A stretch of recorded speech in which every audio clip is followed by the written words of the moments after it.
So today we're diving into a really powerful new way of thinking about one of the most mysterious conditions of the mind, schizophrenia. We're going to look at it not just as some chemical imbalance, but as a deep glitch in the very machine that actually builds our reality. We're calling it the broken projector. But before we get into that, let me ask you something. How sure are you, really, that the world you're seeing and hearing right now is the real thing, that you have a direct window onto reality? Because what if I told you it isn't a window at all? You see, according to a growing number of neuroscientists, the reality you're experiencing is actually a kind of controlled hallucination. That sounds crazy, right? But the idea is that your reality is an elaborate simulation, an active construction that your brain is projecting in order to make sense of everything. Grasping this is absolutely key to understanding the rest of this. So let's start with this incredible simulation machine. For our purposes, we're going to call it your brain's reality projector. I mean, just think about it for a second. Your brain is literally locked inside a dark, silent box of bone. It has zero direct contact with light, with sound, with anything. So to deal with this, it does something amazing. It doesn't just passively receive reality, it actively projects its best guess of what's out there, and only then does it use your senses to check its work. Okay, so how does a healthy projector actually pull this off? Well, this brings us to this incredible idea of the predictive brain. It's all running on a constant three-step loop. Okay, step one, your brain projects what it expects to see and hear. That's a top-down signal. Step two, your senses report back anything that didn't match that expectation. These are the errors, a bottom-up signal. And then, step three, the brain uses those error signals to update its next projection. It's this beautiful, endless cycle of predicting and correcting. So you've got these two crucial signals always talking to each other. You have the top-down prediction, which is just the brain's best guess, its own little movie. And then you have the bottom-up error, which is like a news report from your senses saying, hey, wait a minute, something's a little different out here from what you predicted. In a healthy brain, these two are in perfect balance. And this next part, this is probably the most critical piece of the whole puzzle. The brain has what you could call a focus knob. The technical term is precision weighting.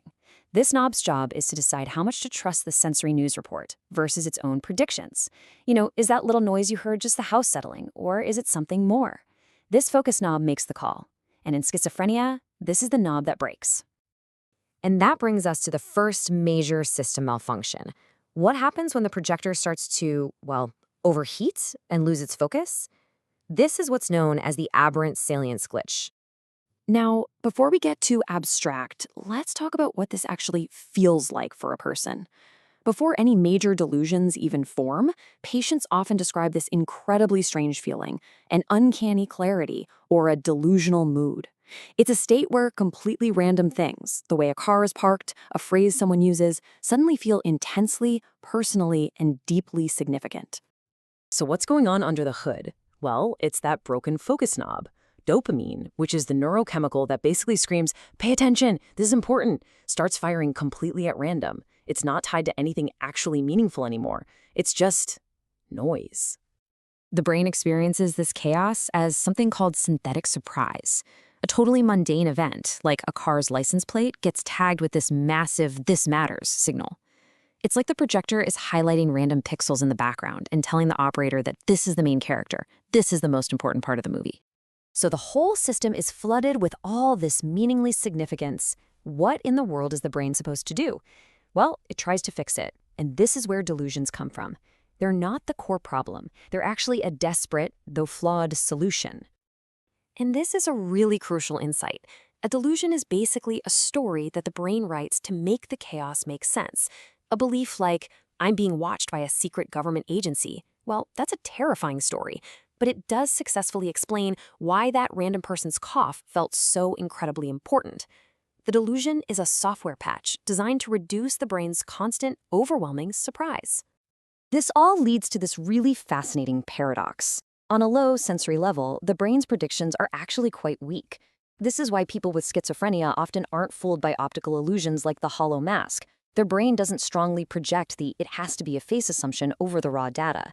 But, and this is the paradox, at the highest level of belief, their delusion becomes unbelievably rigid. It becomes this parasitic story that just takes over the entire system.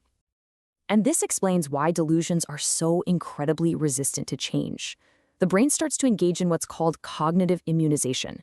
Any piece of evidence that contradicts the conspiracy theory is either totally ignored, or even worse, it gets reinterpreted as proof of the conspiracy. The projector is now totally locked in a feedback loop, just refusing to ever change the slide. But these are all software glitches, right? Well, they're happening for a physical reason. To understand that, we need to look at the hardware. We need to find the scratches on the projector's lens. And the research seems to point to a multi-hit model. It's not usually one single thing. It might start way back with something like a viral infection before birth that primes the brain's immune system. Then, during that crucial brain rewiring in adolescence, that primed system gets a little too aggressive and prunes away too many important neural connections. The result is this chronic inflammation that creates a fragmented, fragile brain network that's just prone to this kind of failure. So understanding this whole cascade, from the hardware damage all the way to the software glitches, it gives us a new kind of math. It actually shows us what it might take to reboot the projector and begin to repair the system. And this table really highlights the specific nature of the problem beautifully. If you look at a psychedelic state, the brain is like a shaken snow globe. High-level beliefs get relaxed, sensory data floods in, and it creates a feeling of fluidity and unity. Schizophrenia is the complete opposite. It's a frozen snow globe where these super rigid, high-level delusions dominate a very noisy sensory world, which leads to a feeling of fragmentation. So let's just put it all together one last time. Here's the cascade. First, you have the trigger, the physical hardware damage that creates a fragmented brain. Second, the chaotic dopamine creates the signal of aberrant salience, that feeling of weird significance. Third, the brain creates an adaptation, the delusional story, to explain that feeling. And fourth, the system enters the lock, using cognitive immunization to protect that story from ever changing. Seeing it this way, as this broken projector, it moves us beyond just trying to manage symptoms. It points us toward a future where we might actually be able to repair the core generative machine itself. And that leaves us with a pretty profound final thought. If our reality truly is a projection, just what becomes possible when we finally learn how to fix the projector?